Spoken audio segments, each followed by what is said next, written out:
हर हर महादेव, जय भोलेनाथ। दोस्तों आइए जानते हैं कुछ बहुत ही महत्वपूर्ण बातों के बारे में, बहुत ही महत्वपूर्ण उपायों के बारे में, जानकारियों के बारे में। पूज्य गुरुदेव के श्रीमुख से उन्हीं की कथा के दौरान जब वो बता रहे थे, तो कुछ अंश को मैं यहाँ प्रस्तुत कर रही हूँ। तो चलिए सुनते हैं उन्हीं के श्रीमुख से बहुत ही महत्वपूर्ण जानकारी। श्रावण महीने की अष्टमी बहुत सुंदर दिवस है। बहुत बहुत बधाई महाराज। सोमवार की अष्टमी का मतलब आपको इंदौर की कथा में बताया था, जिस दिन शंकर और पार्वती के मिलन का दिवस हो। और केवल एक माता पार्वती के अकेले मिलन का नहीं, 64 योगनिया तक भगवान शंकर से मिलने के लिए आती है। जिस लड़के की शादी नहीं हो रही हो, सोमवार की अष्टमी पड़ने पर एक लाल फूल चंदन में लगाकर जहां पर अशोक सुंदरी का स्थान है, उस अशोक सुंदरी वाले स्थान पर ले जाकर अगर सोमवार की अष्टमी पड़ने पर लड़का या लड़की जिसका विवाह नहीं होता वो चढ़ा देता है, मात्र 3 महीने में उसका विवाह पक्का हो जाता है। मात्र 3 महीने अशोक सुंदरी का स्थान शिव। बहुत तकलीफ है और नहीं हो रहा काम, बहुत दिनों से लगे हो, नहीं हो रहा। हरा मूंग ले जाओ, मूंग के दाने तो रहते हैं घर में, केवल 31 मूंग के दाने लेकर जाइए, 31 चावल के दाने लेकर जाइए और 31 ही बेलपत्र लेकर जाइए। जिस दिन सोमवार की अष्टमी हो, कौन से दिन सोमवार की अष्टमी हो, उस दिन शंकर जी के मंदिर में जाओ, 3 चीज लेकर जाओ, मूंग के दाने, चावल, बेलपत्र। चावल जो 31 लेकर गए हो, अपनी कामना कर कर शंकर जी की देहली पर रख दो, चौखट पर, कहीं पर भी एकांत में उसको रख दिए। मूंग के जो दाने लेकर गए हो 31, वो नंदी के पास में, जो नंदी का पांव ऊंचा रहता है उस पांव के पास रख दीजिए। और जो 31 बेलपत्र लेकर गए हो, वो 31 बेलपत्र अशोक सुंदरी वाली जो जगह है, आपको पहले बताया है कथा में, अशोक सुंदरी जी का स्थान, ये शिवलिंग, ये जलाधारी जहां से पानी बहता है, उसके बीच में एक मोटी सी लाइन होती है, जो शंकर भगवान की छोटी लड़की अशोक सुंदरी का स्थान है। शिव जी के 13 बच्चे हैं, 13 बच्चे में सबसे छोटी लड़की अशोक सुंदरी यहीं पर विराजमान होती है, जहां से पानी नीचे गिरता है। प्रत्येक शिवलिंग के सामने एक मोटी सी लाइन होगी, उस मोटी सी जो लाइन है अशोक सुंदरी, वहां पर जो 31 बेलपत्र लेकर गए हो, अपनी कामना कर कर पीला चंदन, लाल चंदन लगाकर उस पर समर्पित करते जाओ। उसकी डंडी जहां से पानी बहता है उस ओर होना चाहिए। आप निवेदन कर कर देखो, एक सोमवार की अष्टमी पर कर कर देखना, दूसरी सोमवार की अष्टमी आएगी, अपने आप आपका काम हो गया होगा। बाबा से निवेदन तो करो, क्यों भटक रहे हो? एक मात्र शिव मंदिर में झाड़ू लगा रही हैं अहिल्याबाई, साधारण सा भाव है, केवल एक झाड़ू। कई लोग कहते हैं महाराज जी, आप कहते हो मंदिर में जाके झाड़ू लगाओ, पोछा लगाओ, तो जो हमने मंदिर में रख रखा है स्वीपर आदि जो भी सेवा करने वाला है, काम करने वाला है, वर्कर है, वो कर रहा है, तो हम क्यों करें? अरे भाई, एक बात याद रखना, आप सबसे पूछना चाहूंगा, आप लोग कहते हो कि मंदिर की सफाई जो वर्कर रखा है उसे करना चाहिए, मंदिर की सफाई जो पुजारी रखा है उसको करना चाहिए। मैं आपसे पूछना चाहता हूं कि आपके घर में जो तिजोरी है, दिवाली पे उसकी सफाई कौन करता है? नौकर करता है? अरे बोलते तो जाओ। नौकर करेगा? नहीं। वर्कर करेगा? नहीं। स्वीपर करेगा? नहीं।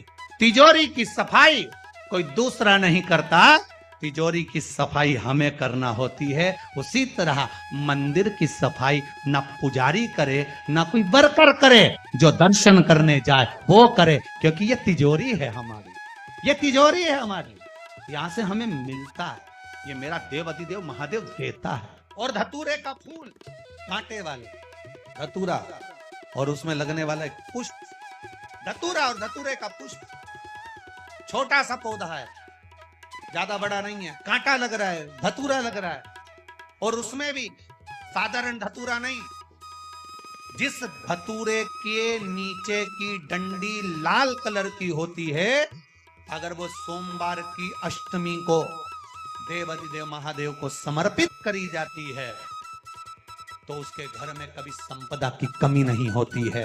वो धतूरा है, साधारण नहीं है। धतूरे में भी लाल डंडी, जैसे धतूरा गोल होता है उसके नीचे एक छोटी सी डंडी, देखा है आप लोगों ने? अरे देखी कि नहीं देखी बोलो? धतूरा देखा है ना?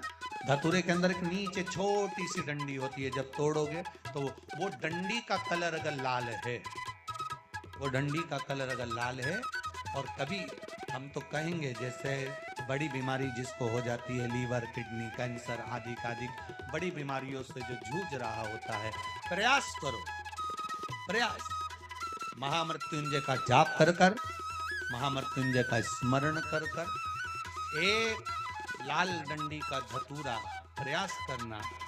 एक धतूरा मिल जाए या 5 धतूरे मिल जाए किसी भी एकांतेश्वर महादेव पर, जो शिव मंदिर एकांत में हो, जहां कोई जाता आता नहीं हो।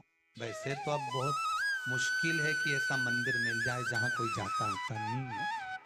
पहले की बात दूसरी है, अब बात दूसरी है। फिर भी कहीं आप रोड पे से निकल रहे हो, एकांतेश्वर महादेव अगर आपका दिख जाए, बहुत बीमारियों से ग्रसित हो, तो भी महामृत्युंजय जाप का स्मरण कर कर या किसी विद्वत ब्राह्मण जन से महामृत्युंजय मंत्र का जाप कराकर, या भगवान शिव के मंत्र का जाप स्वयं कर कर, वो भी ना बने तो पंचाक्षर मंत्र नमः शिवाय, षडाक्षर मंत्र ओम नमः शिवाय, या श्री शिवाय नमस्तुभ्यम जप कर वो लाल डंडी का धतूरा 5 एकांतेश्वर महादेव को आप समर्पित कर सकते। रोग थम जाएगा, जो दवाई खाओगे वो शरीर को लगना प्रारंभ हो जाएगी और आप स्वस्थ होना प्रारंभ हो जाएंगे। अगर बड़ा रोग, देवी शंकर के मंदिर में जाओ, शिव जी का पूजन कर जब वापिस आओ, तो शंकर भगवान के मंदिर में जो बाहर नंदी बैठता है, उसके कानों में ओम नमः शिवाय बोलकर अपने मन की कामना उसके कानों में बोलकर जाइए कि कामना नंदी का ईश्वर भगवान करिए। अगर 7 बेलपत्र आप शंकर को समर्पित करते हो तो एक बेल नंदी भगवान पर भी अवश्य समर्पित करें। नंदीश्वर भगवान शिव को समर्पित, एक बेलपत्र नंदीकेश्वर की ओर चढ़े। और बहुत ध्यान दीजिए महाराज, अगर कोई काम अटक रहा है, नहीं हो रहा, बहुत प्रयास करा, तो भगवान शंकर के मंदिर में 5 बेलपत्र चढ़ाइए। और शंकर भगवान की जो छोटी लड़की है अशोक सुंदरी, आपको बताया था अशोक सुंदरी का स्थान, भगवान शंकर की 6 लड़कियां हैं, उसमें से सबसे छोटी लड़की अशोक सुंदरी की जगह पर एक बेलपत्र चढ़ाइए। फिर एक बेलपत्र नंदीकेश्वर पर चढ़ाइए, और नंदीकेश्वर पर चढ़ाने के बाद भगवान शंकर के मंदिर के बाहर चौखट पर दिया लगा दीजिए साइड में, और फिर अपने घर पर आ जाइए, आपका कार्य सफल होना प्रारंभ हो जाएगा। नंदीकेश्वर भगवान नंदीकेश्वर का स्मरण कर लेने पर जीव आनंद करता है, आनंद सुख को पाता। भगवान नंदीकेश्वर का स्मरण, पूरी दुनिया में केवल एक केदारनाथ ही एक ऐसा है जहां पर ओम कुंड विराजमान है। कौन सा कुंड है वहां पर? ओम कुंड। जो बच्चा हकलाता है, तोतला बोलता है या गूंगा होता है, जिसकी वाणी नहीं होती, वो अगर ओम कुंड पर जाकर बोलने का प्रयास करता है, तो जितनी देर तक उसके मुंह से घुन्न की आवाज निकलती है, उतनी देर तक ओम कुंड में से पानी का बुलबुला निकलता रहता है। और 7 या 8 बार बोलने से व्यक्ति हकलाना छोड़ देता है, तोतला बोलना छोड़ देता है, और उसकी वाणी आ जाती है। वो ओम कुंड केदारनाथ में बसता है। कहाँ बसता है? केदारेश्वर।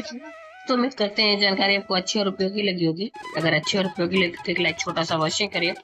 आप पहली बार मेरे चैनल पे आए तो मेरे चैनल को सब्सक्राइब करिए, बेल नोटिफिकेशन अवश्य दबाइए, जिससे आने वाले वीडियो आपको समय से प्राप्त होते हैं। दोस्तों, कोई भी प्रश्न या सुझाव कमेंट बॉक्स में लिख सकते हैं।